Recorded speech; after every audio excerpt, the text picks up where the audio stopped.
नमस्कार। शून्य बोधि सत्व में आप सभी का स्वागत है। यह एक श्रृंखला चल रही है जिसका नाम है आध्यात्मिक यात्रा माँ शून्य के साथ। इसी श्रृंखला में आगे बढ़ते हुए हम एक नया विषय लेंगे। उससे पहले हम थोड़ा सा पिछला देख लेते हैं। हमने पिछली श्रृंखला में क्या कराया था। पिछली श्रृंखला में हमारी बात हुई थी कि सबसे पहले साधक को अपना लक्ष्य बनाना चाहिए।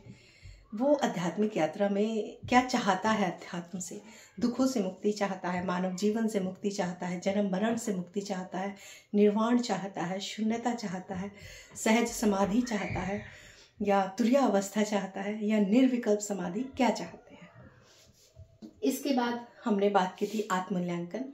आत्ममूल्यांकन का अर्थ होता है कि मैं कहाँ हूँ और मुझे जहाँ पहुँचना है वहाँ तक का रास्ता हमें कैसे तय करना होगा। आत्ममूल्यांकन का अर्थ होता है मैं अपने लक्ष्य से कितनी दूर हूँ ये पता करना।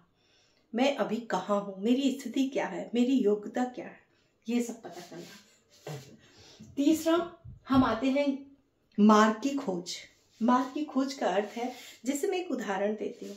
मैं अभी मेरठ में हूँ और मुझे दिल्ली जाना है। तो दिल्ली जाना है, ये क्या हो गया, मेरा लक्ष्य है। आत्ममूल्यांकन, इसमें ये पता चला कि मैं मेरठ में हूँ।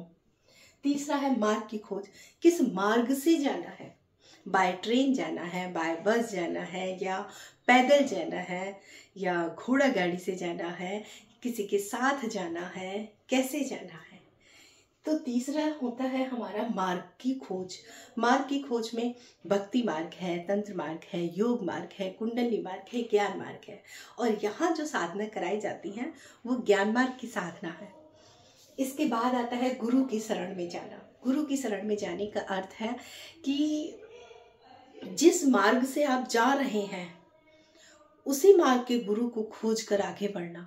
जैसे आप उसी बस में बैठेंगे ना जो मेरठ से दिल्ली जा रही होगी, है ना, या उन्हीं के साथ जाएंगे ना जो मेरठ से दिल्ली जा रहे होंगे। जो मेरठ से हरिद्वार जा रहे हैं, अगर आप उनके साथ चल भी दिए तो आप अपने लक्ष्य से बहुत दूर पहुंच जाएंगे। तो उसी तरह से जो मार्ग आपने चुना है उसी मार्ग का गुरु चुनना आपके लिए लाभदायक होगा। यदि आप ज्ञान मार्ग में हैं तो ज्ञान मार्गी गुरु ही आपका मार्गदर्शन कर सकते हैं। उन्हीं के मार्गदर्शन में आप प्रगति करेंगे। यदि आप ज्ञान मार्ग तो आपने चुन लिया और आपके जो गुरु हैं वो तंत्र के गुरु हैं, या कुंडली के गुरु हैं, या भक्ति मार्ग के गुरु हैं, तो फिर सब गड़बड़ हो जाएगा। तो ये हमने पिछली वीडियो में जाना।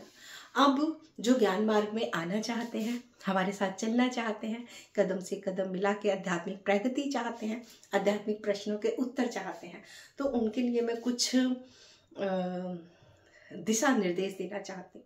जो हमारे साथ चलना चाहते हैं, सबसे पहले तो उन्हें ये ध्यान रखना है कि दृष्टि अपने ऊपर ही रखें। दृष्टि दूसरे पे ना जाए, दूसरे की बुराई, दूसरे का काम, दूसरा क्या करता है, दूसरा क्या कर रहा है, किस मार्ग पे है, जीवन में क्या चल रहा है, दूसरा तो होना ही नहीं चाहिए। आपके विचार अपने से संबंधित हो, अपनी आध्यात्मिक यात्रा से, आपके भाव, आपकी दृढ़ इच्छा, दृढ़ संकल्प। इसीलिए मुमुक्षुत्व होना बहुत जरूरी है।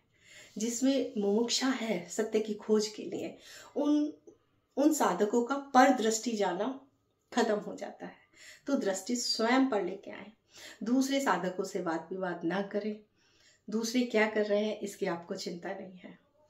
तो ये विशेष ध्यान रखना। सत्य बिल्कुल व्यक्तिगत है, रूपांतरण इसमें आपका होगा। यदि आपको ऐसा लगता है कि मेरी प्रगति नहीं हो रही है, मेरे अज्ञान का नाश नहीं हो रहा है, तो आप दूसरे मार्गों में जाने के लिए स्वतंत्र हैं।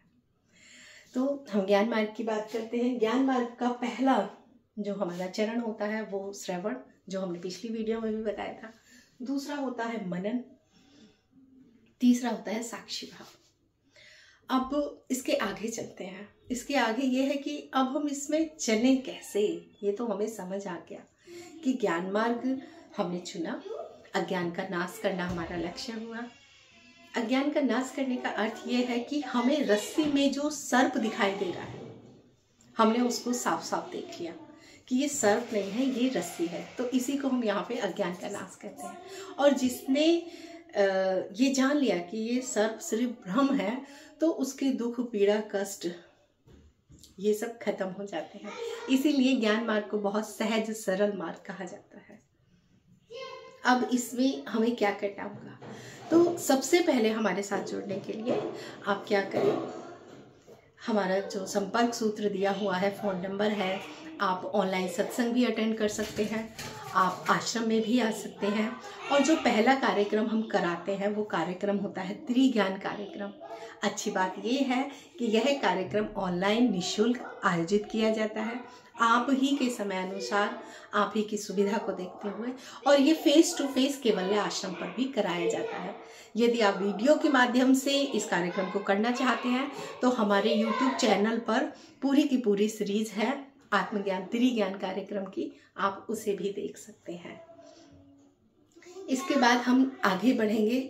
जो हमने वीडियो में बताया था कि पूरा आध्यात्मिक त्रिकोण पर चलता है, हम उसी त्रिकोण को अब आगे लेके चलेंगे। तो उसके लिए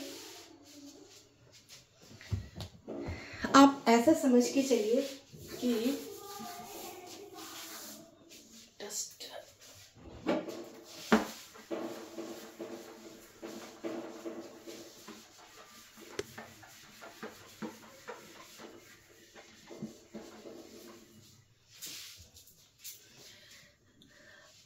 आप ऐसा लेके चलिए कि ये है त्रिकोण, सारा अध्यात्म इसी त्रिकोण के अंदर है। सारे मार्ग, सारी विधियां, सारे मेथड, सारी टेक्निक वो किसी भी शब्दों में बता रहे हैं, किसी भी भाषा से बता रहे हैं, या किसी भी मेथड या उदाहरण से बता रहे हैं, वो इसी त्रिकोण के बारे में बता रहे हैं। तो